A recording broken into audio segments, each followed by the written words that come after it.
para todos. Buenas Iniciamos la noches. clase de hoy. Buenas noches, buenas noches.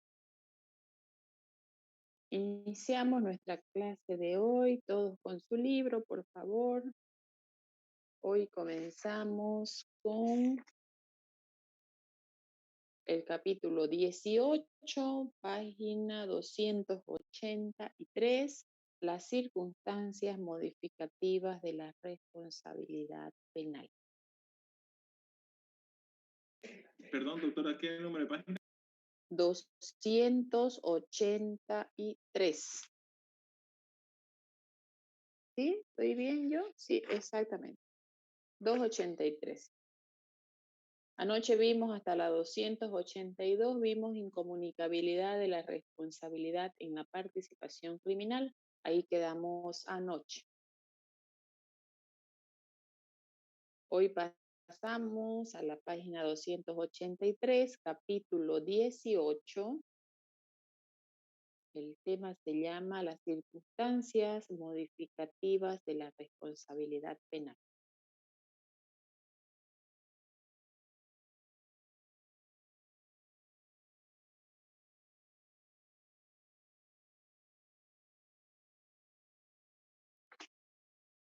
Doctora, buenas noches. Buenas noches. Doctora, quería pedirle que por favor hoy voy a estar con la cámara apagada. Pasa que tengo mi bebé y está un poco delicadita. Ya, no se preocupe, tranquila nomás, que no pasa nada. Puede pasar con el audio nomás, no hay problema. Gracias, doctora. Buenas noches, doctora. Sí, señor. ¿Tito? Doctora, buenas noches, disculpe. Sí, ¿Puedo pedir permiso para mi compañera Elizabeth Vaca? ¿Elizabeth? Porque tuvo un inconveniente. Sí, Elizabeth Vaca, porque acaba de fallecer su familiar y no va a poder asistir a la clase. Qué pena, qué pena. Claro que sí, claro que sí. Por favor, cuando esté tomando la lista, me hace recuerdo, Tito, para ponerle licencia. Listo, doctora. Muchas gracias. Muy bien, gracias a usted. Doctora, disculpe, la va a grabar la clase, ¿no? Sí, señor. Okay, no gracias. Se preocupe. Gracias por estar atento, por favor. ¿Listo? ¿Estamos todos? Faltan la mitad de compañeros, estamos 22 nomás. Sí, pero ellos saben que comenzamos puntual, así que vamos arrancando. Estamos listos con el código y el libro, ¿sí? Bueno, yo me imagino que todos los que están con cámaras apagadas es porque están ahí nomás. Buenas noches, doctora. Buenas noches, buenas noches. Buenas noches. Buenas noches. Listo, comenzamos entonces. Voy a activar mi grabación para que no nos vaya a pasar lo de anoche. Y listo, ya estamos entonces. Comenzamos. Página 283, para los que se acaban de incorporar, capítulo 18, las circunstancias modificativas de la responsabilidad penal. Comenzamos. Dice, naturaleza y consideraciones sistemáticas. Las circunstancias modificativas de la responsabilidad penal se aplican, vayan marcando por favor, en los códigos penales que adoptan el sistema de pena indeterminada. Por favor, marquen doble esto, sistema de pena indeterminada. Es decir, cuando en la aplicación de la pena existe un máximo y un mínimo sobre los cuales el juez, atendiendo las circunstancias, pueda aplicar la pena entre ambos límites. Ustedes lo tienen como pregunta en su cuestionario. ¿Cuál es el sistema de penas que adopta nuestro Código Penal? La respuesta es el sistema de penas indeterminada, que se refiere a que tenemos en los tipos penales como sanción una pena mínima y una pena máxima que se señala para los tipos penales, con excepción de algunos delitos que tienen por su gravedad una pena única, que es la máxima de 30 años. Después, el resto de los tipos penales que se encuentran en nuestro libro segundo, todos tienen una pena indeterminada, es decir, señala una mínima y señala un máximo. ¿Estamos de acuerdo? A eso se le llama pena indeterminada. Ese es el sistema de pena que adopta nuestro Código Penal. ¿Listo? ¿Estamos de acuerdo con eso? ¿Cierto? ¿En qué código podemos ver esto de la naturaleza y consideraciones sistemáticas, doctora? En todo el código, en todos los artículos. Abra cualquier ¿Qué artículo? artículo y cualquier artículo. Abra cualquiera, no sé el que coincida uno que tiene pena única. A ver, ¿a qué se refiere con la pena indeterminada? Vamos con el código. Vamos con el código, pero con la parte especial. Vamos a los delitos. Vamos a ver. Justo abrí, dice peligro de estrago, artículo 208. El que por cualquier medio originare el peligro de un estrago incurrirá en privación de libertad de 1 a 4 años. A eso se refiere la pena indeterminada. Que como sanción en los tipos penales tenemos una pena mínima y una pena máxima. Cuando el juez quiere aplicar una sanción, el juez tiene que aplicar esa sanción dentro de este margen que nos dice el tipo penal. Nunca podrá ser menor al mínimo ni podrá ser mayor al máximo. Otro artículo cualquiera, abro en cualquiera, a ver. O si alguien abre uno, lo puede leer, por favor. Conducción peligrosa de vehículos, artículo 210. Léalo, cualquiera, léalo. El que al conducir un vehículo por inobservancia de las disposiciones de tránsito o por cualquier otra causa, originare o diere lugar a un peligro para la seguridad común, será sancionado con reclusión de 6 meses a 2 años. Ahí está. 6 meses es la mínima y 2 años es la máxima. A eso se refiere a que nuestro Código Penal adopta un sistema de penas indeterminadas. Quiere decir que en los delitos nos señala como sanción una pena mínima y una pena máxima.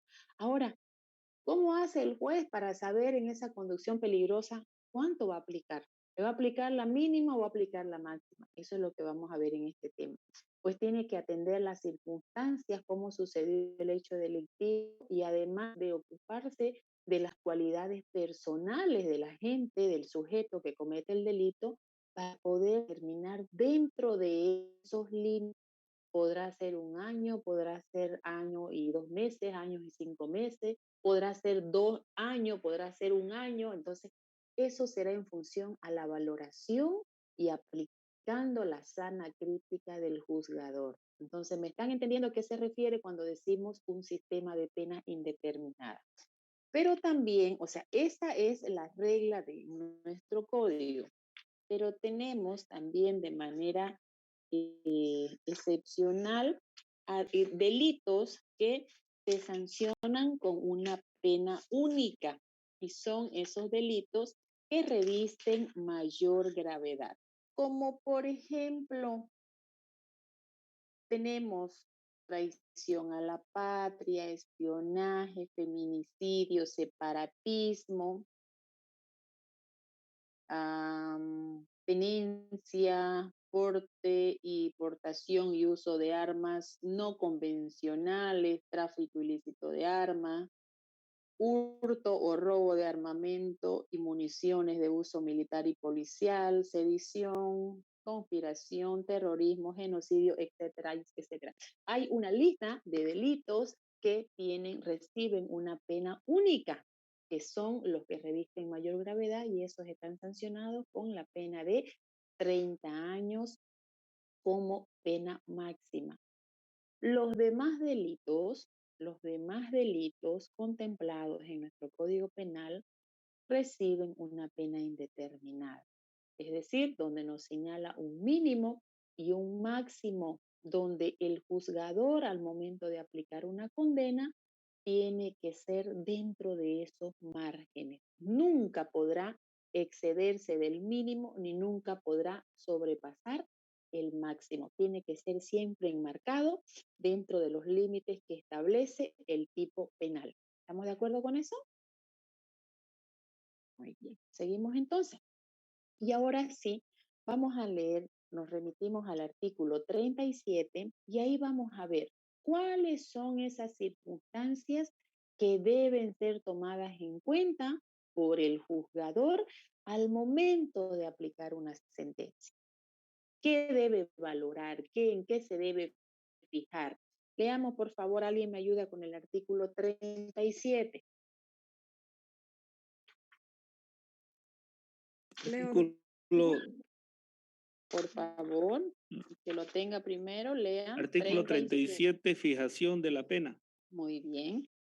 Compete al juez, atendiendo la personalidad del autor, la mayor o menor gravedad del hecho, las circunstancias y las consecuencias del delito. Numeral 1, tomar conocimiento directo del sujeto, de la víctima y de las circunstancias del hecho, en la medida requerida para cada caso. Inciso 2, determinar la pena aplicable a cada delito dentro de los límites legales. Muy bien. Fíjense cómo comienza la redacción. Dice, compete al juez, se refiere al juez que va a dictar la sentencia, al juez que ha conocido el desarrollo del juicio. Dice, fíjense, atendiendo la personalidad del autor. Márquenlo esto, por favor, en su código. Fíjense, ahí hay una coma. La mayor o menor gravedad del hecho, es decir, la magnitud del hecho delictivo. Y vuelve a haber otra coma. Las circunstancias y las consecuencias del delito. En función a esto, debe fijar estos dos puntos. Tomar conocimiento directo del sujeto, de la víctima y la circunstancia del hecho en la medida requerida para cada caso. Y segundo, en una vez que he hecho esa valoración integral, entonces determinar la pena aplicable a ese delito dentro de los límites legales señalados en ese tipo penal, en ese delito que se va a sancionar o que se está juzgando. Tiene que ser. Si es que el juzgador está conociendo el juicio por un delito,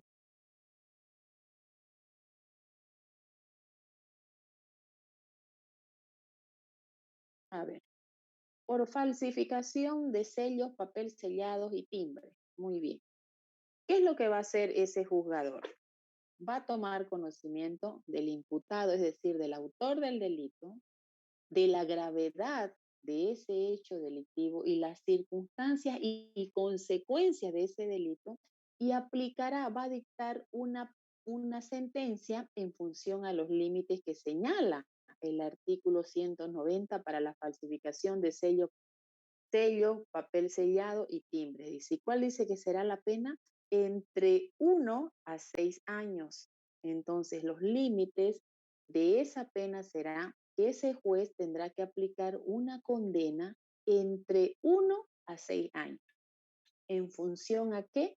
En función a la valoración que hace del imputado, de la víctima y de las circunstancias y consecuencias de ese delito. ¿Estamos de acuerdo con eso? ¿Me están entendiendo bien cuando hablamos de los límites, cierto? En cada tipo penal.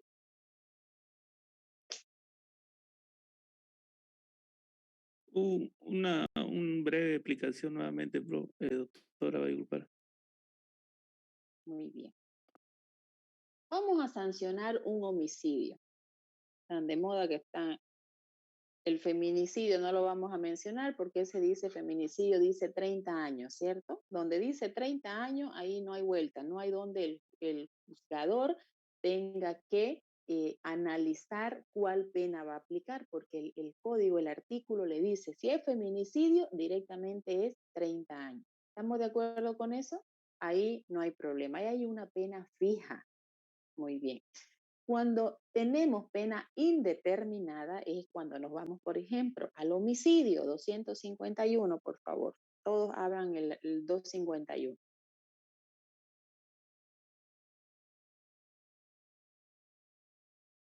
¿Listo? Con la cabecita me dicen si tienen el 251 en la mano. Leamos. homicidio. Estamos en un juicio por homicidio. El juez o tribunal que conoce este juicio dice, ¿qué dice el tipo penal? La persona que matare a otra será sancionada con presidio de 10 a 20 años. ¿Estamos de acuerdo? Ahí hay una pena indeterminada. ¿Por qué se dice pena indeterminada? Porque nos señala un mínimo y un máximo. Dice, la persona que matare a otra será sancionada con presidio de 10 a 20 años. ¿Qué hace el juez? ¿Qué dice el juez? Pucha, dice el juez, esto es un homicidio, efectivamente está demostrándose que sí es un homicidio, pero yo como juzgadora, ¿qué hago? ¿Cuál pena aplico? ¿Le aplico 10? ¿Le aplico 11? ¿Le aplico 12, 15, 18? ¿O le doy la máxima que es 20? ¿Qué hago? Entonces, ¿cómo va a saber ese jugador qué pena va a aplicar? Pues para eso nos remitimos al artículo 37. Y nuevamente, ¿quién estaba con la lectura? ¿Cómo hace ese juez para saber qué pena va a aplicar cuando tiene una pena indeterminada? Indeterminada se llama a esta que tiene un mínimo y un máximo. ¿Quién no tenía el 37, por favor? Vuelvan a leer. Yo, doctora, los incisos lo leo. Todo, por favor. Ok. Fijación de la pena, artículo 37. Compete al juez, atendiendo la personalidad del autor, la mayor o menor gravedad del hecho, las circunstancias y las consecuencias del delito. Inciso 1. Tomar conocimiento directo del sujeto, de la víctima y de las circunstancias del hecho, en la medida requerida para cada caso. Inciso 2. Determinar la pena aplicable a cada delito dentro de los límites legales. ¿Ahora sí? ¿Ahora sí lo comprendieron? ¿Qué es lo que tiene que valorar el juez? ¿En qué se tiene que fijar? Y ahorita cuando analicemos el artículo 38, que es lo que sigue, ahí todavía vamos a desmenuzar un poquito más. A ver, pasaremos al 38 por si es que todavía les ha quedado alguna duda y luego me dicen, ¿ya? Vamos al artículo 38, por favor. Artículo 38, primero, numeral 1 nada más, quiero que lean. Circunstancias. Para apreciar la personalidad del autor, se tomará principalmente en cuenta, inciso A, la edad, la educación, las costumbres y la conducta precedente y posterior del sujeto, los móviles que lo impulsaron a delinquir y su situación económica y social. Inciso B, las condiciones especiales en que se encontraba en el momento de la ejecución del delito y los demás antecedentes y condiciones personales, así como sus vínculos de parentesco, de amistad o nacidos de otras relaciones, la calidad de las personas ofendidas y otras circunstancias de índole subjetiva. Se tendrá en cuenta, asimismo, la premeditación, el motivo bajo antisocial, la alevosía y el ensañamiento. Inciso 2. Para apreciar la gravedad del hecho, se tendrá en cuenta la naturaleza de la acción, de los medios empleados. No lea el 2, solamente el 1, por favor. Vamos primero con el 1. Fíjense, en el artículo 38 dice, para apreciar, bueno, estoy también en la página 284 del libro, artículo 38 del código y página 284 del libro. En el artículo 38, numeral 1, dice para apreciar la personalidad del autor. El artículo 37 nos dice que el juez tiene que interesarse por la personalidad del autor, por el sujeto activo, por quien comete el delito. No solamente, fíjense, no solamente es importante la circunstancia de cómo sucedió el hecho delictivo, no solamente es importante las consecuencias que ha tenido el hecho delictivo, sino que es muy importante la personalidad del autor. No se olviden que en la clase anterior hemos hablado de lo que es el inimputable y lo que es el semi-inimputable. Entonces, por eso es que el juzgador no solo se debe centrar en las circunstancias del hecho, en las consecuencias del hecho, sino que también debe interesarse en la personalidad del sujeto activo, en las condiciones del sujeto activo al momento de la comisión del hecho delictivo. Y fíjense que el artículo 38, numeral 1, dice para apreciar, bueno, yo estoy guiándome por lo que dice el libro, aquí lo tengo, para apreciar la personalidad del autor. ¿Cómo está en el libro, perdón, en el código el 38? ¿Qué título recibe?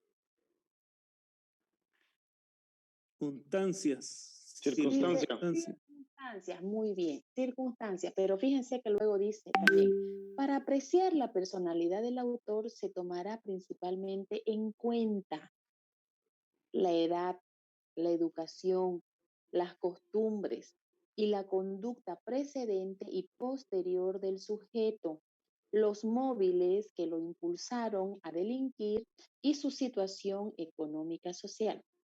¿Será lo mismo un delito, un robo cometido por un menor de edad, por un muchacho de 15 años, que está en el umbral de la madurez, está ahí entre que si es blanco o si es negro, ¿cierto? Así se encuentran los adolescentes, así todos nos hemos encontrado cuando hemos pasado por ese, ¿sí? En los cambios hormonales y demás cosas donde nadie nos quiere, todo nosotros soñamos, todo anhelamos, pero nadie nos comprende, nadie nos quiere, etcétera, etcétera. ¿Será lo mismo al delito cometido por este menor de 15 años, por un robo, a un robo cometido por una persona de 35 años, profesional, con un título que lo respalde, estudiado, preparado? ¿Será lo mismo? No es lo mismo. No es lo mismo. ¿Será lo mismo un delito cometido por una persona que no ha recibido ninguna instrucción, no ha ido al colegio, no es bachiller, de apenas escribe su nombre? Y esta persona, con el cuento del tío, pues logra estafar a alguien. ¿Será lo mismo quien incurre en una conducta de esta manera, con el famoso cuento del tío, a un profesional, a un ingeniero informático que ingresa a través del internet a una cuenta bancaria y transfiere fondos a otra? ¿Será lo mismo? Yo les pregunto. No es lo mismo. Por eso es que dice el código que el juzgador, al momento de aplicar una condena, dentro de los dos límites que señala el tipo penal, debe ocuparse, debe analizar, debe hacer una valoración de la personalidad del autor. No solamente debe centrarse en lo que ha sucedido, en el hecho, en las consecuencias, no solamente en eso. No solamente se debe concentrar en la objetividad de las pruebas que han sido ahí producidas en ese juicio. No solamente en eso, sino que también debe de ocuparse y debe de importarse de la personalidad del autor. Y todas estas circunstancias que están siendo señaladas aquí en el artículo 38, numeral 1, entonces fíjense, deben ser valoradas por el juez. ¿Sí? ¿Estamos bien con eso? Ahora sí podemos ir al numeral 2. ¿Quién estaba con la lectura, por favor? Yo, doctora. Espérenme, antes que comience, el numeral 2, por favor, en el libro, para que no nos perdamos, está en la página 286 y dice: para apreciar la gravedad del hecho. Ustedes ahí al ladito, si quieren, anótenle artículo 38, numeral 2. Y aquí en la página 284, donde dice para apreciar la personalidad del autor, artículo 38, numeral 1, pónganle ahí para que ustedes no se pierdan cuando lo vuelvan a leer. Ahora sí, podemos leer el numeral 2 cuando nos estamos refiriendo a la gravedad del hecho. Por favor, la lectura. Inciso 2.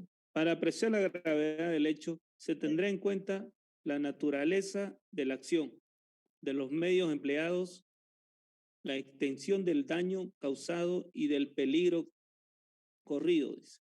Corrido, muy bien. Entonces, fíjense, el numeral 2 ya se refiere a la valoración que tiene que hacer el juzgador de las circunstancias de cómo sucedió el hecho delictivo y de las consecuencias que trajo. Fíjense que cuando el juzgador entonces tiene que aplicar una condena, no solo se concentra en el hecho mismo, sino que también decíamos en la personalidad del autor. Pero además, esta valoración el juez la tiene que hacer aplicando su sana crítica. ¿A qué se refiere la sana crítica? Pues al conocimiento, a la experiencia que tiene ese juzgador en el área, en la materia. Eso le ayuda a que él pueda hacer una correcta valoración de estos aspectos que señala el artículo 38, pero hacerlo de una forma más acertada, no solamente de manera objetiva, sino también de manera subjetiva. ¿Sí? Cuando decimos de manera objetiva, es que el juez tiene que hacer una valoración de las pruebas que le llevan al juicio, una valoración de todo aquello que se le está demostrando en el juicio, porque a ver, recordemos un poquito, cuando estamos en el juicio, en la etapa de los debates, es la producción de la prueba, ¿cierto? Ahí sucede toda esa producción de la prueba, que tiene la finalidad de lograr en el juzgador convicción. Eso es lo que se busca en la etapa de los debates, en el desarrollo del juicio, lograr convencer a ese juzgador. Si yo soy el fiscal o yo soy el abogado de la víctima, lo que quiero al producirle esas pruebas en los debates es convencerlo a ese juez o a ese tribunal de que lo que yo estoy diciendo es lo correcto. Si soy fiscal o si soy querellante, pues entonces yo estoy acusando, ¿cierto? Entonces, con esa mi producción de prueba, yo quiero convencer a ese tribunal. Si soy abogado de la defensa, de abogado del imputado, lo propio. Quiero convencer al tribunal que lo que yo estoy mostrándole ahí con esas mis pruebas es lo correcto. Y no es como pide el fiscal o como pide la víctima, sino que no fue un delito doloso. Yo estoy demostrando que fue un delito culposo. Y entonces, en eso estamos en esa etapa de los debates. Entonces, fíjense, cuando decimos de que el juzgador tiene que ser, no solo tiene que ser objetivo, sino también subjetivo, objetivo con relación a esa carga de pruebas que le presenta. Tiene que hacer una correcta valoración de lo que le están produciendo ahí en juicio, pero también tiene que haber una valoración subjetiva con relación a la personalidad del autor, con relación, aplicando esa su experiencia, aplicando ese conocimiento que tiene el juzgador. Entonces, fíjense que es el conjunto de un todo que entra en juego al momento de que el juzgador tiene que determinar cuál es la pena que se le va a aplicar. Si estamos decíamos, en un juicio por un homicidio, entonces después de hacer toda esa valoración, la personalidad del autor, las circunstancias, las consecuencias del delito, la valoración objetiva de pruebas que han aportado al juicio, aplicando su sana crítica, entonces el juez ahí recién determina cuál es la pena que se va a aplicar. ¿Le va a dar 10 años? ¿Le va a dar 20? ¿Le va a dar una pena intermedia? ¿Le va a dar 11, 12, 15, 18? ¿Cuánto le va a dar? Entonces ya el resultado que arroje esa sentencia será producto de esa valoración conjunta e integral que ha hecho ese juzgador. ¿Estamos de acuerdo? Una consultita, doctora. Entonces, el subjetivo, como digo, era conociendo la personalidad del Estoy autor, ¿no? escuchando, Y Orlando, no le puedo entender bien. Estoy escuchando, no sé si es su internet. Ahora, Si alguien doctora, lo escucha, ahora sí me escucha. ahora sí, por favor. Las valoraciones, por ejemplo, conociendo al autor, que son las subjetivas, ¿correcto? Y las pruebas serían las Objetiva. objetivas, ya. Sí, señor. Perfecto. En cuanto al homicidio, por ejemplo, cuando ya está ahí en el juicio, es necesario que el autor, o que el juez le pregunte para conocerlo. ¿Cómo qué pregunta? Como usted dice que tiene que conocerlo, en qué circunstancia y todo eso, ¿no? O sea, ¿Qué quiere? Refiriéndose a la personalidad del autor. correcto. Dentro ¿Le del hace pregunta? juicio, durante el desarrollo no es que no se trata de que el jugador le va a preguntar pues a él directamente, sino que, a ver, Orlando, durante el desarrollo del juicio comienza Después de la fundamentación que hace el Ministerio Público y el querellante, viene la declaración del imputado. El juez escucha esa declaración. El juez o el tribunal está con el cuadernillo de investigación donde ahí hay una denuncia y donde dice cómo es que sucedió el hecho delictivo. Hay una a ver, vámonos, puede haber hay un examen médico forense, puede haber una valoración psicológica, puede haber una valoración social. Todo esto le arroja esa información al juez. Y además que cuando le pregunta si va a declarar y él acepta declarar, porque la declaración es un acto libre y voluntario, la declaración del imputado, y si él acepta declarar, entonces ahí tiene ya que responder todo cuanto se le pregunte. Y puede preguntarle el tribunal. No es que el tribunal va a venir y se va a enterar recién cuando está haciendo las preguntas. No se olviden que hay un cuadernillo de investigación que arroja todos los antecedentes previos al juicio. Aquí el cuadernillo arroja el resultado de 6 meses de investigación, de todos esos actos de prueba que ha recabado el Ministerio Público antes de llegar a juicio.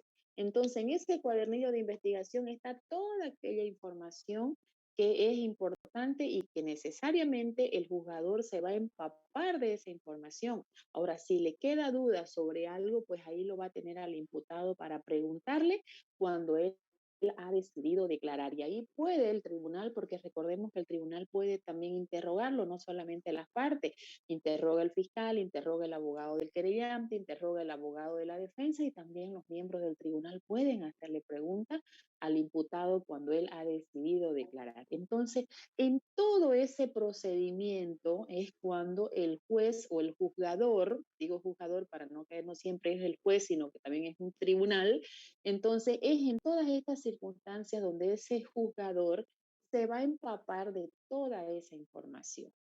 Ahí en el cuadernillo vas a ver si se trata de un menor de edad, si él estaba bajo influencia de bebidas alcohólicas, si es un bebedor social, si él pues accidentalmente se encontraba en ese estado, qué sé yo, cualquier circunstancia que que haya presentado en la comisión de ese hecho delictivo, el cuadernillo de investigación tiene que arrojar toda esa información. Y además de, como ya hemos dicho, el tribunal mismo puede preguntar alguna duda, alguna cosa que quede pendiente y que sea de importancia del juzgador conocer, pues ahí tiene para preguntar y enterarse. Orlando. Ok, muchas gracias, doctora. Muy bien, listo. Doctora, buenas noches, por favor. Una pequeña explicación, por favor, doctora. Buenas noches. Cuando usted nos explicó pues, sobre las pruebas objetivas, muy bien, se entendió muy bien, su explicación es perfecta. Ahora, díganos o dígame algo, por favor, de la cuestión subjetiva. Un poquitito nomás, de ahí yo me doy cuenta de todo. Por favor. ¿Qué quiere que le diga? A ver, ¿qué es lo que no he entendido? Lo subjetivo es la valoración que usted hace sobre algo. Objetivo es cuando yo le digo, don Carlos, usted va a ir y se va a estudiar este libro que yo le dije, y se lo va a estudiar completo para que dé examen mañana. Ya, ese es objetivo. ¿Y subjetivo? Y subjetivo es, por ejemplo, que yo le diga, a ver, ¿cómo se siente usted mañana, sabiendo que mañana va a dar su primer examen? Asustado. Eso es lo subjetivo. La valoración que usted le da a algo. Ok. ¿Ok? Gracias, no tiene por qué estar asustado mañana. Ya cómo le va con su cuestionario. Bien. Entonces, ¿cuál es el susto? No tiene que asustarse. Muchas gracias, doctora. Ya ubicó al ayudante de la plataforma, ¿no? Sí, lo ubiqué hoy día. Muy bien, eso es muy importante. Listo, ¿estamos bien entonces? ¿Estamos bien hasta ahí? ¿Podemos seguir? Muy bien. Doctora, sí, señora. Una consultita, por favor, si puedo. Cuando sí, habla usted sobre las circunstancias, eso se da cuando el sistema de pena es indeterminado, ¿no? Porque cuando las penas son fijas, muy bien vale la pena hablar sobre las circunstancias. Y cuando las penas son, claro que sí, porque bueno, siempre va a valer la pena y siempre tiene que ser tomado en cuenta, porque no siempre, a ver, ¿Cuáles son las clases de sentencia que se dictan en un proceso penal? ¿Alguien me puede decir?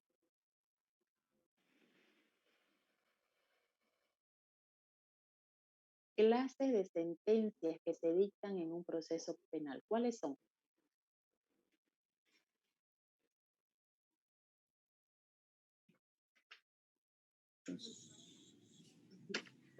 Condenatoria y absolutoria. Señores, no hay más. 2 clases de sentencia. Condenatoria y absolutoria. Entonces, fíjense en INET. Si existe, no por el hecho de que se presente una acusación por asesinato, quiere decir que ya lo damos por culpable. Como resultado de ese juicio, puede darse una sentencia absolutoria. Resulta que durante el desarrollo del juicio, esas pruebas no son suficientes para convencer, para lograr esa convicción en el tribunal sobre la culpabilidad. Y por lo tanto, la sentencia no va a ser condenatoria, va a ser absolutoria. Entonces, necesariamente, ese juzgador tiene que entrar en esa valoración. ¿Estamos bien? Sí, doctora, gracias. Cuando tenemos opciones sobre el resultado, entonces necesariamente tenemos que entrar en la valoración.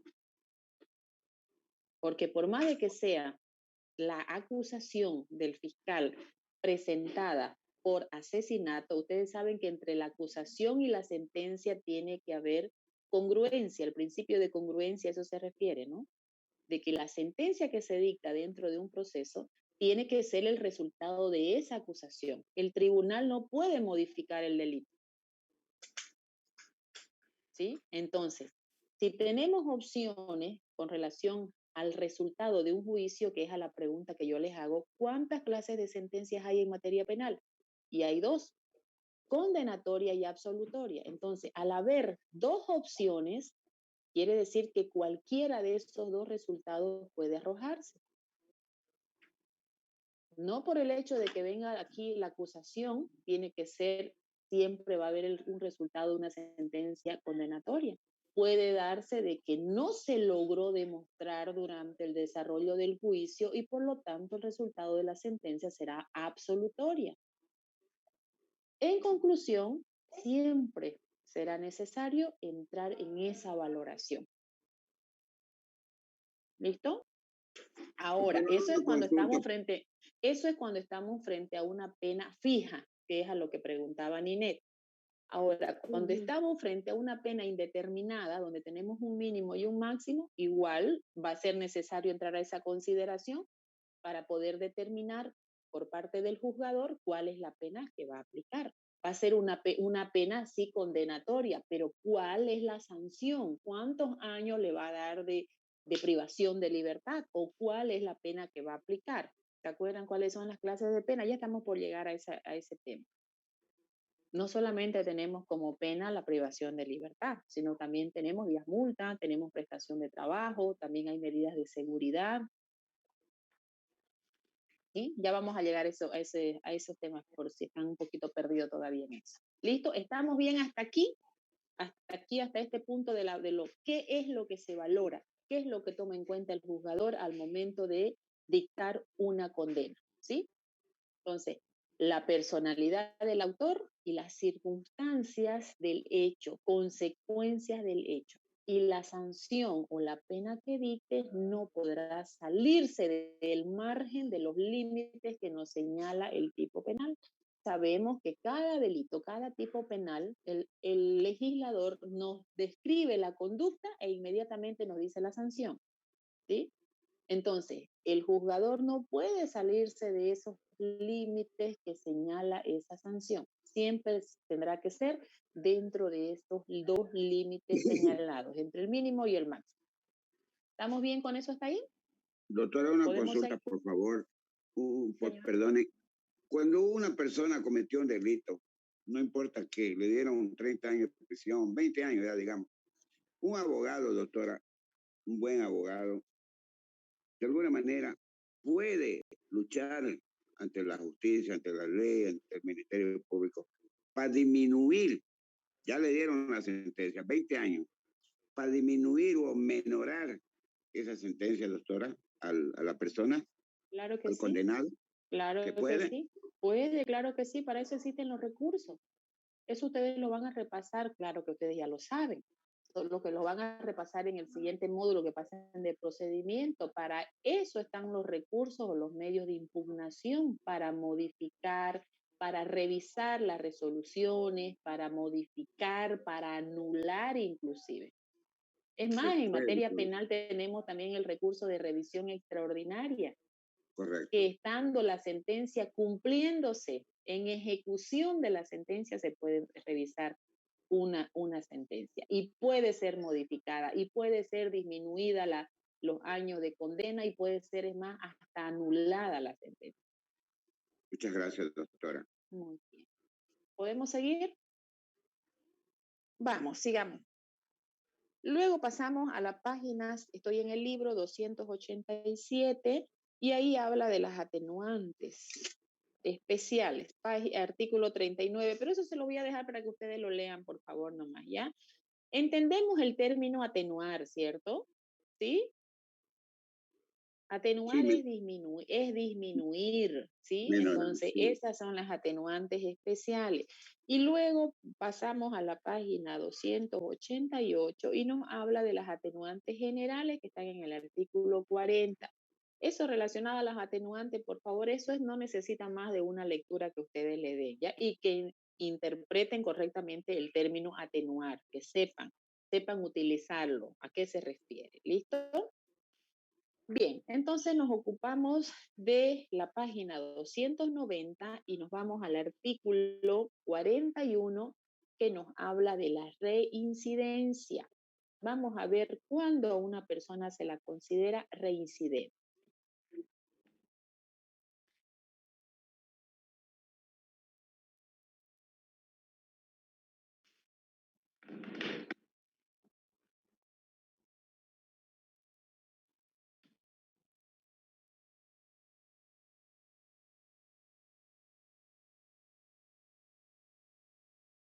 ¿Alguien lo tiene el 41? Sí, doctora Leo. Por favor. Reincidencia.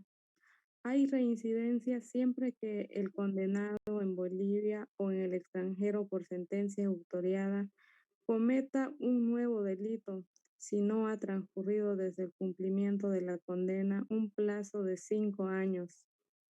Muy bien. Fíjense a quién se llama reincidente. Muchas veces nosotros utilizamos este término, pero no lo estamos utilizando correctamente. ¿A quién se llama reincidente? Fíjense que nos dice el artículo 41. Dice, hay reincidencia siempre que el condenado en Bolivia o en el extranjero, por sentencia ejecutoriada, cometa un nuevo delito si no ha transcurrido desde el cumplimiento de la condena un plazo de 5 años. Voy a modificar un poquito el orden de la redacción para ayudarlos a comprender mejor. Una persona que ha cometido un delito ha sido enjuiciada y ha sido condenada. Esta sentencia ha sido ejecutoriada, quiere decir que ya no se puede modificar. Ese juicio ha podido ser en Bolivia o en el extranjero, no importa, ¿ya? Dice, hay reincidencia si ese mismo sujeto, después de haber cumplido con esa sentencia, comete un nuevo delito dentro de los 5 años siguientes. Ahí se considera que una persona es reincidente. Es decir, Gaby, que la veo haciendo, moviendo la cara. Gaby, atiéndame. Le di 10 años. Su condena son 10 años. ¿Listo? Muy bien. Cumple sus 10 años.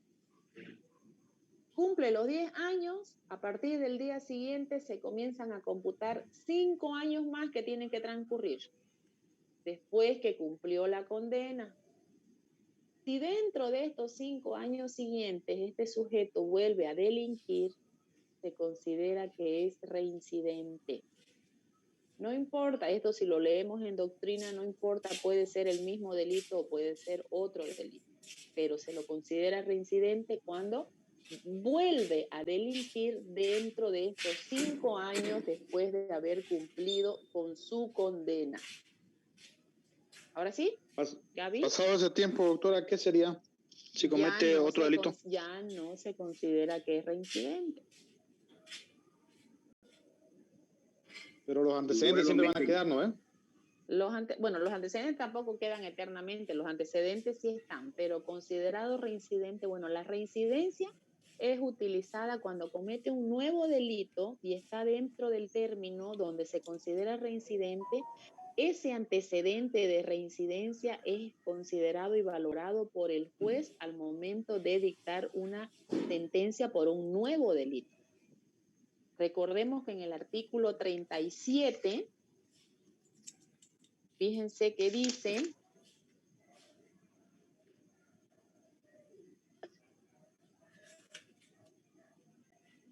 no, en el artículo 38, a ver, déjenme un ratito, por favor. En el artículo 38, cuando habla de las circunstancias, de las condiciones especiales en que se encontraba en el momento de la ejecución del delito y los demás antecedentes y condiciones personales. Entonces, perdón, ¿qué pasó? ¿Me están escuchando? Sí, doctora. Ya, perdón, ha sido la computadora que se ha cerrado la reunión. Un ratito, cuidado que se vaya a cortar porque fue en la computadora donde abrí la reunión y se me ha cerrado. La estamos viendo, doctora. Sí, me están viendo porque estoy es que también me conecto del teléfono porque tengo mejor audio, pero donde abrí la reunión fue en la computadora y si se me cierra aquí se me va a cerrar la reunión. Denme un segundito que esto está dando vuelta, parece que mi señal del internet. Chico.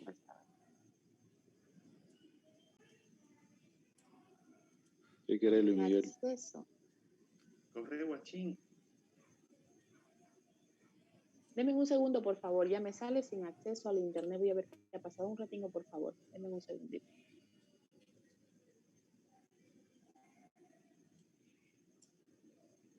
Chico Roca.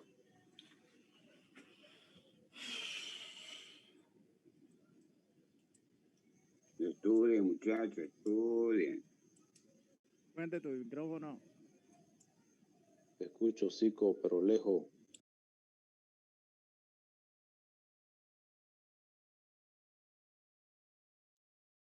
Carlos Miguel. Firme. ¿La tiene la tarea? Sí. Pásemela para estudiar, pues. Así estudiamos mejor.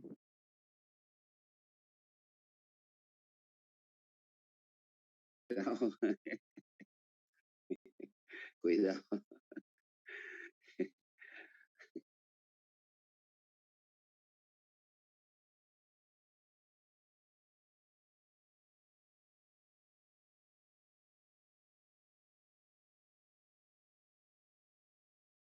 Pero si la tarea está en plataforma. A ver, señores, me sale una ventana que se ha producido un error desconocido. No sé qué ha pasado, pero mientras no se me cierre en el teléfono, quiere decir que ustedes me siguen escuchando. Sí, correcto. Doctora, la estamos escuchando perfectamente. Y la estamos viendo. Sí, y sigue grabando también, que es lo que me interesa. Ahora va a quedar en... Ya. Sigamos entonces, vamos a ver, mientras no se me corte en el teléfono. Bueno. Entonces, hablábamos de la reincidencia, entonces decíamos de que entonces se considera que una persona es reincidente, dice el artículo 41, y así nos lo describe el legislador en este artículo, nos dice que es reincidente o se considera una persona reincidente cuando después de haber cumplido una sentencia ejecutoriada, vuelve a delinquir dentro de los 5 años siguientes. No hay lugar a dudas ahí, ¿cierto? Estamos bien con eso, ¿verdad? ¿O hay alguna duda? Sí, doctora, por favor, perdone. Cuando la persona o el delincuente es reincidente, y bueno, por ser reincidente, cayó allá y es tipificado como reincidente, en el fondo, el juez puede ser más estricto con él, ¿no? En la hora de una segunda sentencia. Es que por eso les decía, por eso es que les volví a leer el artículo 38 cuando dice que tienen que ser tomados en cuenta. Cuando está hablando de la valoración personal del sujeto, el juez tiene que valorar esos antecedentes. Tiene que valorar esa reincidencia, claro que sí, para poderle aplicar una pena mayor, una sanción más gravosa. Sí, doctora. Gracias. Muy bien. Seguimos entonces, nos vamos a la página 293 y llegamos a la teoría del concurso.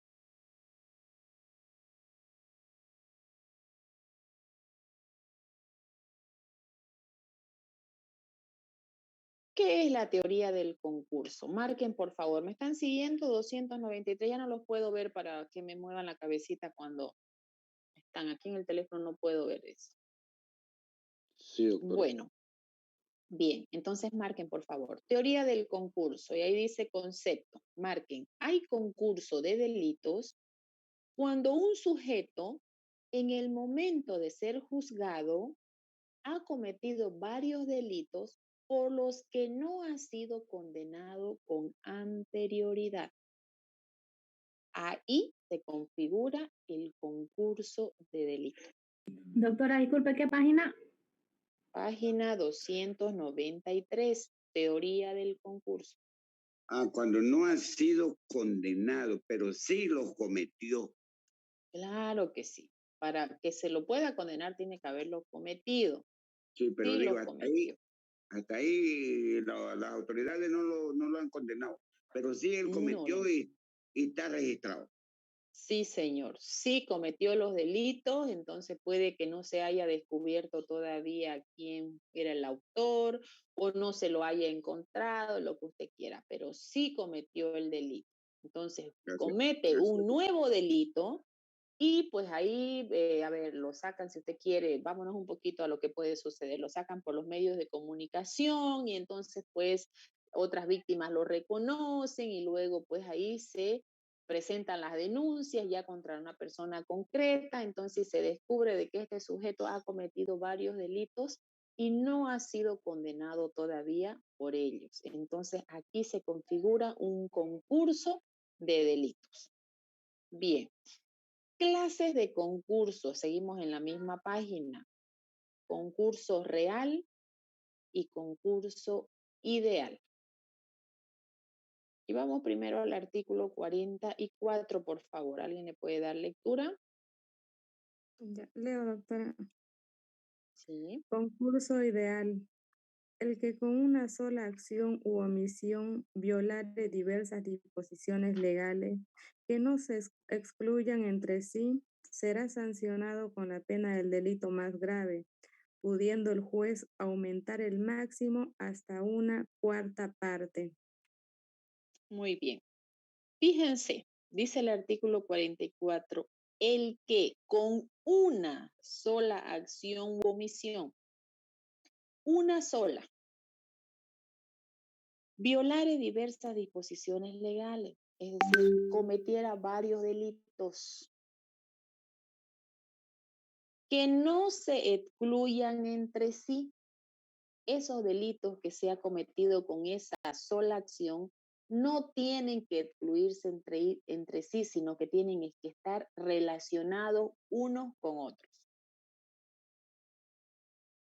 Será sancionado, dice, con la pena del delito más grave, pudiendo el juez aumentar el máximo hasta una cuarta parte.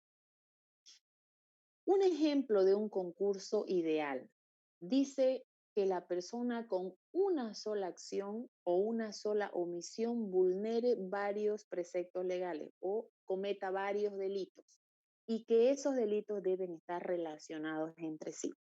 Ejemplo, un sujeto que ingresa a un inmueble a robar. Al ingresar al inmueble, ¿qué delito comete? Un sujeto que ingresa a una propiedad privada sin autorización, ¿qué delito comete? Allanamiento. Allanamiento. Allanamiento, muy bien. Ahí vamos con un delito. ¿Sí? Muy bien. Al estar dentro del inmueble, se apodera de todo lo que encuentra de valor. ¿Qué delito es ese? Hurto. Robo. Robo agravado. Entra pues a roba a casa ajena, pues ya Robo imagínese agravado. que fue saltando la barda, rompiendo una ventana, una puerta, pero ya está dentro del inmueble y ya se apoderó de todo cuanto encontró. Robo, ¿cierto? ¿Estamos de acuerdo? ¿Cuántos delitos van? Ahí van 2. Van 2, muy bien. Cuando se dispone a retirarse de la casa llevándose todos los objetos de valor, llega el dueño de casa.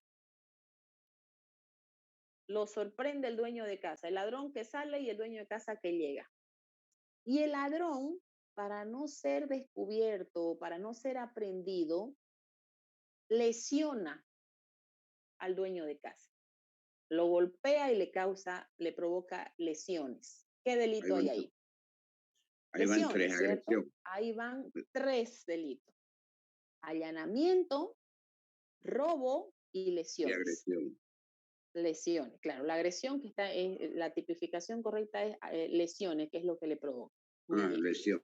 Fíjense, estamos frente a un concurso ideal. Ese sujeto con una sola acción ha vulnerado 3 preceptos jurídicos. ¿Por qué decimos con una sola acción? Porque el plan de este sujeto era ingresar a ese lugar y apoderarse de todo lo que pudiera encontrar de valor. Era robar. Para cometer o para cumplir con ese subcometido, tuvo que allanar. Una vez que se apoderó de las cosas, para podérselas llevar, tuvo que lesionar.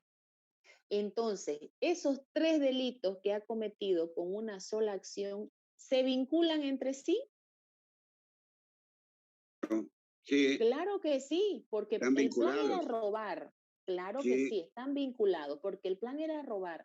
Para robar, primero tuvo que allanar, después que se apoderó de las cosas, para podérselas llevar, tuvo que lesionar. Entonces, hay 3 delitos que ha cometido este sujeto con una sola acción, por lo tanto, se configura un concurso ideal de delitos. Dice el artículo 44, será sancionado con la pena para el delito más grave. No es que se le va a abrir un proceso por allanamiento, por otro lado se le va a abrir un proceso por robo y por otro lado un proceso por lesiones. No, no va a ser de esa forma. ¿Sí? ¿Cómo será? Dice, se le va a abrir un solo proceso por el delito más grave. ¿Cuál será el más grave de todos estos 3 delitos? La agresión, probablemente. La lesión, doctora, porque pudo atentar Lesión. contra su vida. Depende de la pena. Vámonos a lesiones. Pongámosles que fueron lesiones, fue un golpe que le di, fueron unas lesiones Leves. entre leves y graves. ¿Sí? ¿Cuál es la pena? Vamos a la parte especial del código.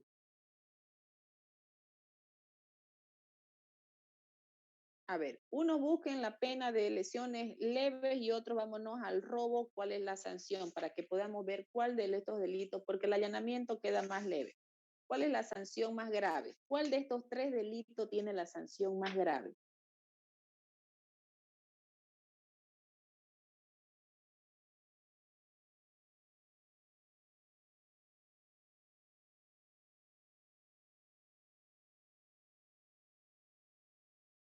De 3, las lesiones graves y leves, de 3 a 6 años. De 3 a 6 años es la sanción para las lesiones graves y leves. De 3 a 6 años. Vamos a ver el robo.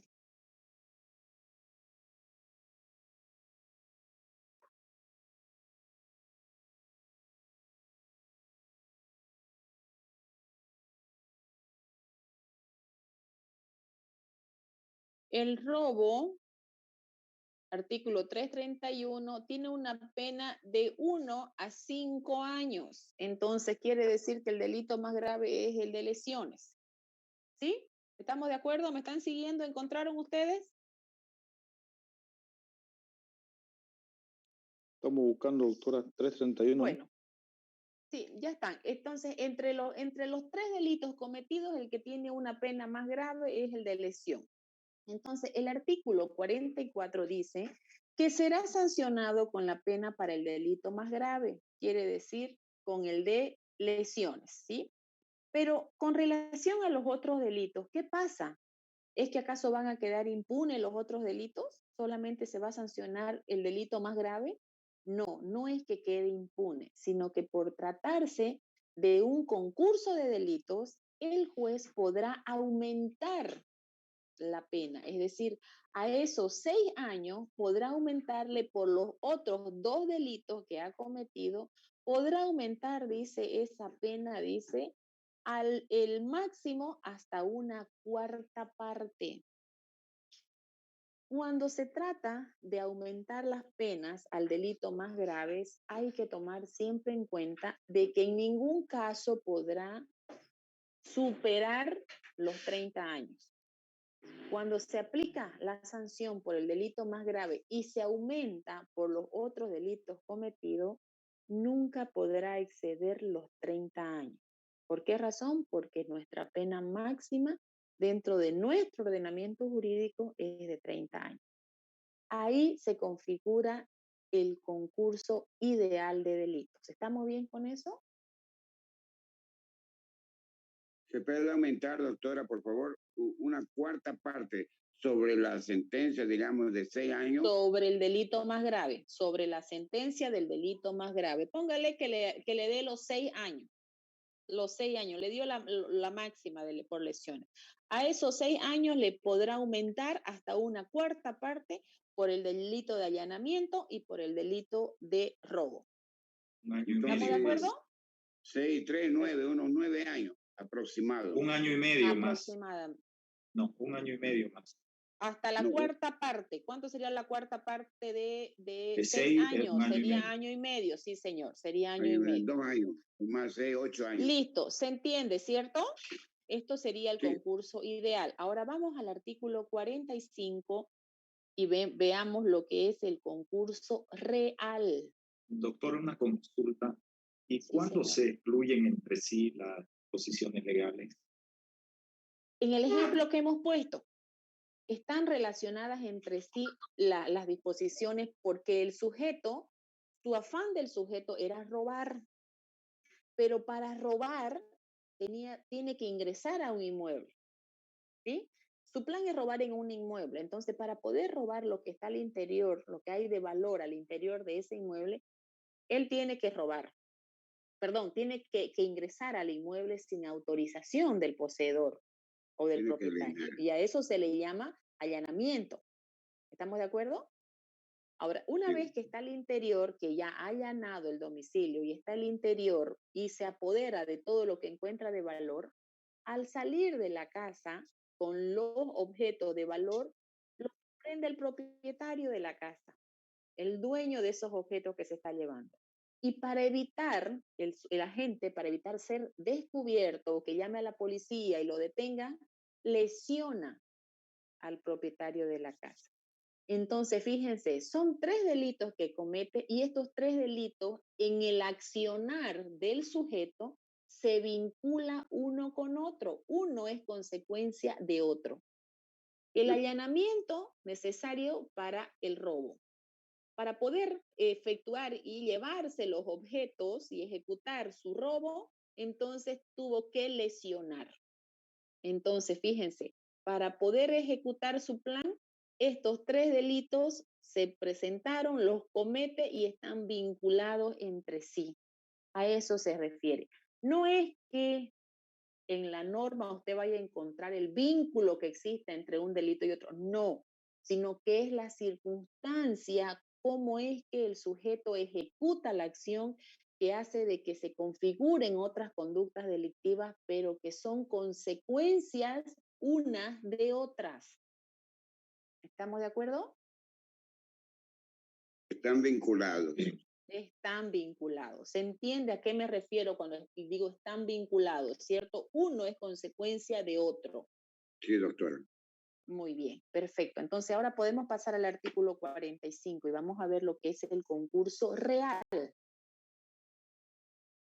¿Alguien que le pueda dar lectura? Leo, doctora. Por favor. Concurso real. El que con designios independientes, con una o más acciones u omisiones, cometiere 2 o más delitos, será sancionado con la pena del más grave, pudiendo el juez aumentar el máximo hasta la mitad. Muy bien. Fíjense aquí para que noten la diferencia. Aquí estamos frente a un concurso real. Aquí dice, el que con designios independientes. Quiere decir que aquí no hay un vínculo entre una conducta y otra. El que con designios independientes, con una o más acciones u omisiones, cometiere 2 o más delitos. Aquí los delitos no están vinculados unos con otros. Ejemplo, Juan en Santa Cruz, aquí en la ciudad, en Santa Cruz de la Sierra, roba un vehículo, ¿sí?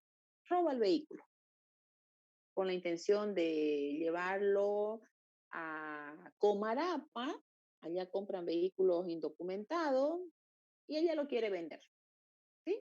Ok, perfecto. Roba el vehículo hoy, ahora es día miércoles 21 de abril. Perfecto, roba el vehículo y va y lo esconde. Su plan es llevarlo, trasladarlo y venderlo por allá. Muy bien. Pues de aquí a unos días está de ida a Comarapa o estando, si usted quiere, en Comarapa,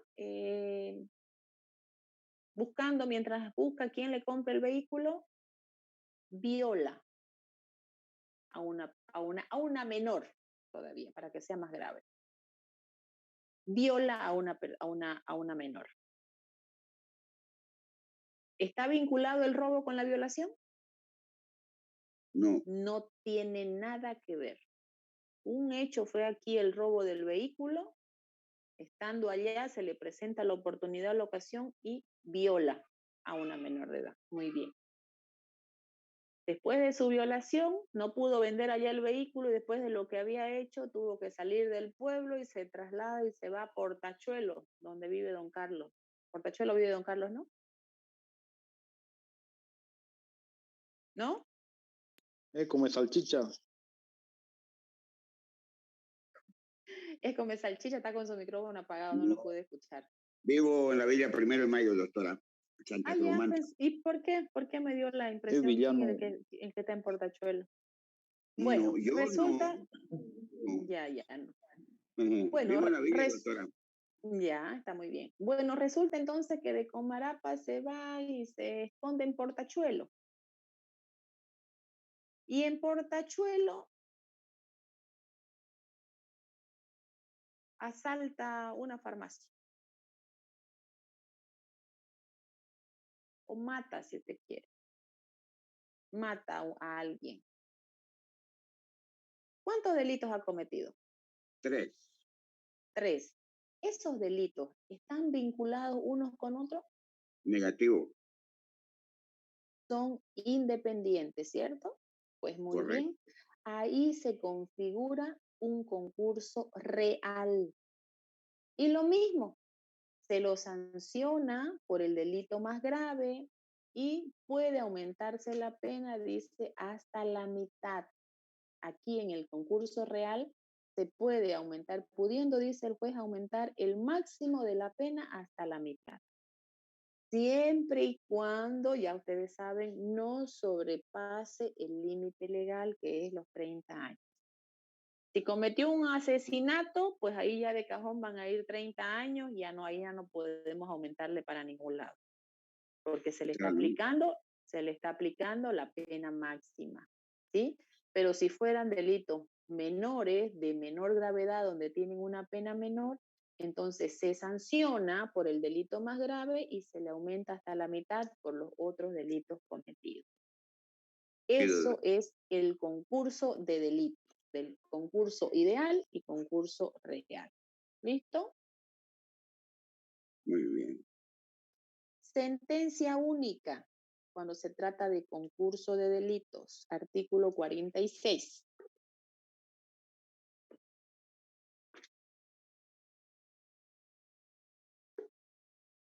A ver, yo le voy a dar doctora. lectura. A ver, léalo, por favor, léalo. Ya. Eh, 46, Perdón, digo, ¿no? perdón. No, 46. En todo de pluralidad. Ya. Sí, sentencia Perdón. única. Sí, sentencia única.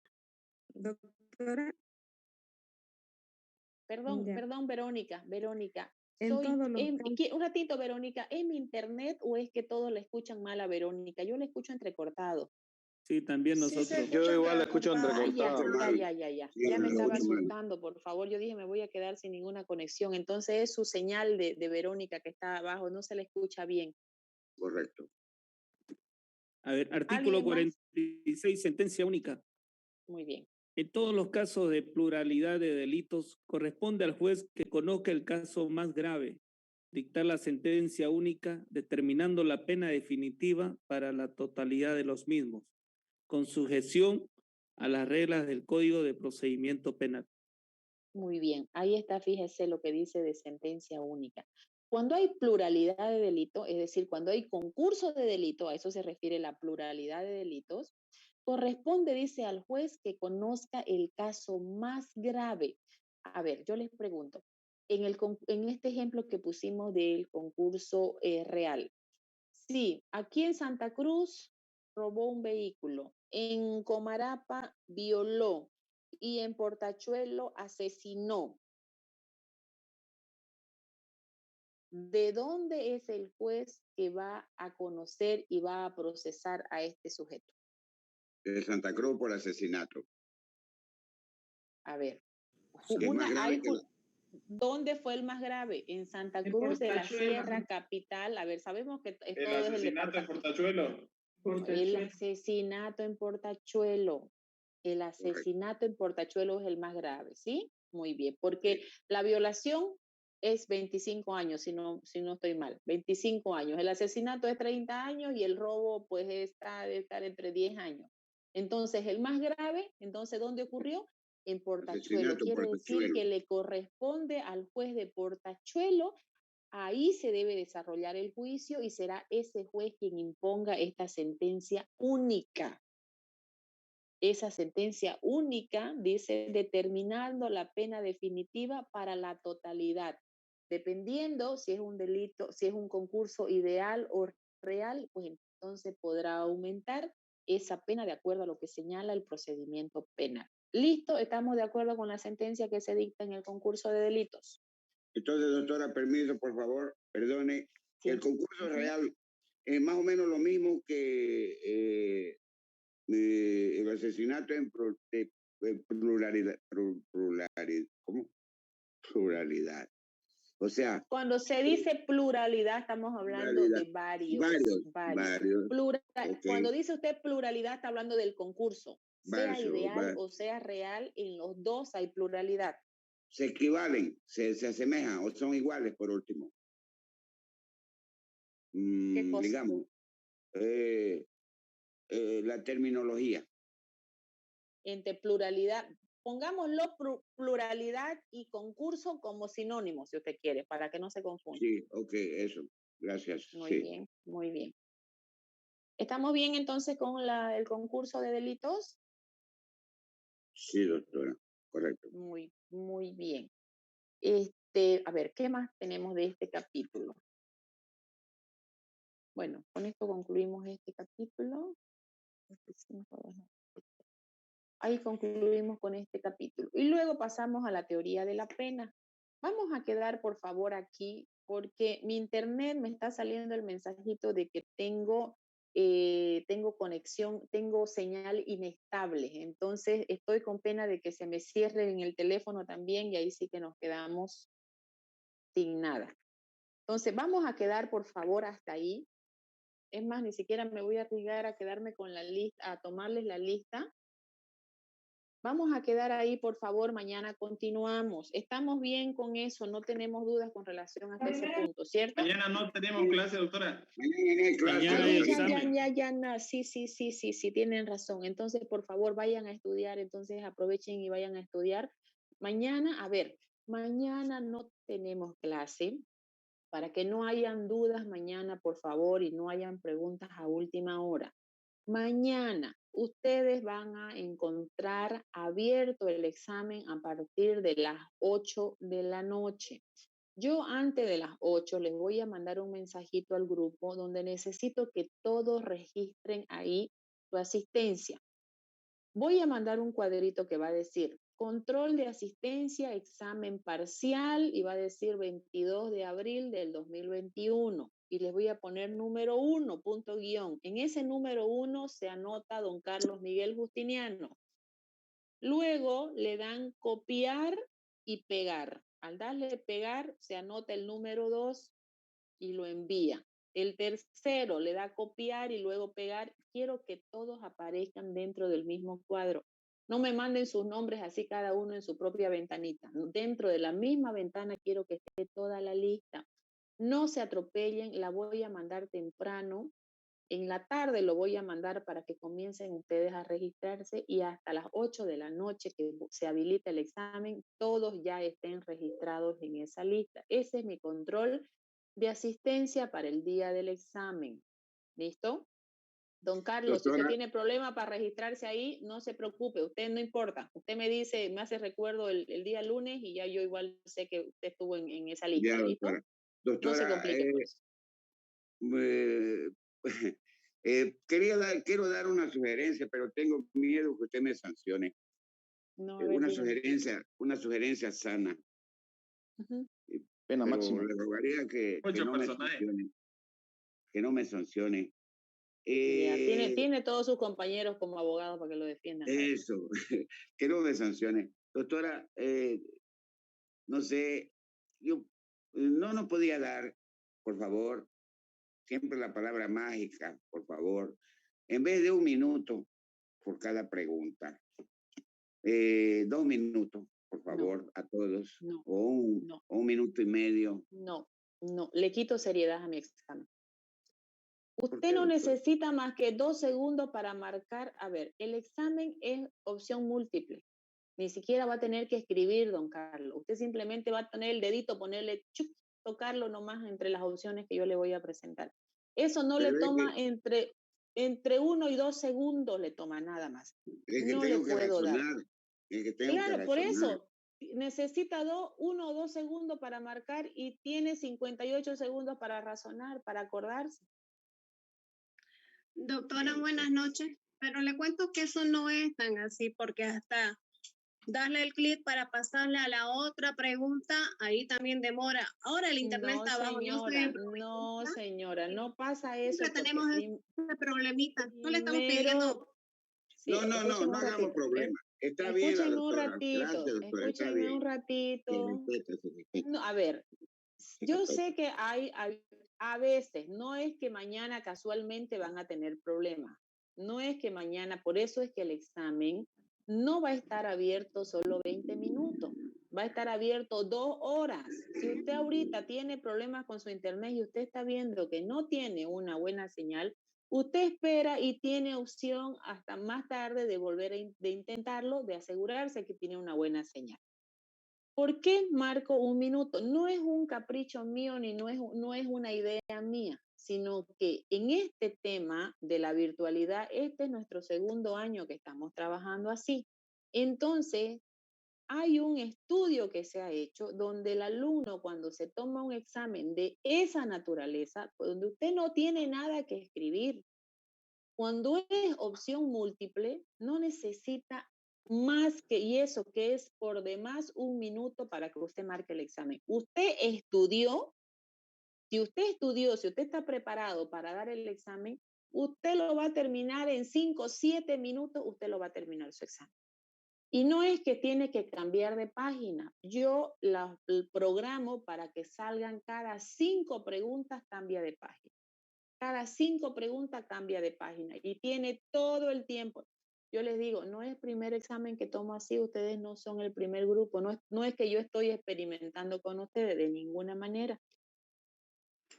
Este examen lo vengo tomando ya bueno, es a mediados, prácticamente a mediados del año pasado que comenzamos a tomar este tipo de examen. Porque yo cuando estoy en un sistema presencial en la universidad y ustedes de repente pregúntenlo a alguien que ha sido mi alumno cuando hemos estado en presencial, yo tomo los exámenes oral. Me tomo 2 y 3 días tomando exámenes oral y se los tomo ahí en el aula delante de todos ustedes, pasa uno por uno adelante y se sienta ahí conmigo y ahí me responde delante de todos ustedes. Esa es la modalidad que yo aplico cuando estoy en una clase presencial. Carlos Miguel, Entonces, lo siento, pero intenté ayudarle, pero no pude. Va a disculpar, Carlos Miguel. Doctora, una Tengo consulta. 50 abogados y no me sirvieron ni uno. Pregúntenle a alguien que haya estado, pregúntenle Sí, al otro verdad, grupo. doctora. Si alguien Doctora, tuvo una consulta, doctora. ¿A qué hora va a subirlo el examen, doctora? ¿A qué hora lo va a subir para ver? Lo que pasa es que mi plataforma sigue mal y no se ha corregido. Entonces quisiera saber a qué hora va a subir el examen para ver si es que no voy a tener problemas. Por más que esté subido, usted recién lo va a poder abrir a partir de las 8 en punto, se habilita. Yo lo puedo tener arriba de la plataforma. Yo lo voy a tener, usted, usted en horas de la tarde, usted búsquelo el examen y lo va a encontrar. Pero no va a poder abrirlo, porque el examen recién se va a poder habilitar a partir de las 8 en punto. Perfecto. Sí, doctora, perdóneme la sugerencia que di. No se preocupe, don Carlos. Usted sugiera nomás, usted pregunte, usted comente, no se preocupe. Para eso estamos, no se preocupe. No, para nada, no se preocupe. No se preocupe, Carlos. Es que no hay problema. yo pensé que yo tengo que razonar, tengo que pensar para no equivocarme, para sacar todo positivo y tengo que pensar un ratito. Estoy de acuerdo con Carlos Miguel, pero lo intenté. No se preocupe, que le va a dar tiempo, don Carlos, de pensar. No se Dele preocupe. 2 minutos, pero que sea para rellenar. ¿Perdón? ¿Cómo es eso? No se lo es una broma, Carlos Miguel. Dele 2 minutos, pero que sea para rellenar, le digo. No le aconsejo que me pida un examen para rellenar, porque ahí sí que se complica. Mentira, no, es broma, doctora. Es una broma para Video Match. De opciones múltiples es lo más sencillo, es lo más sencillo. Es que no le entiendo.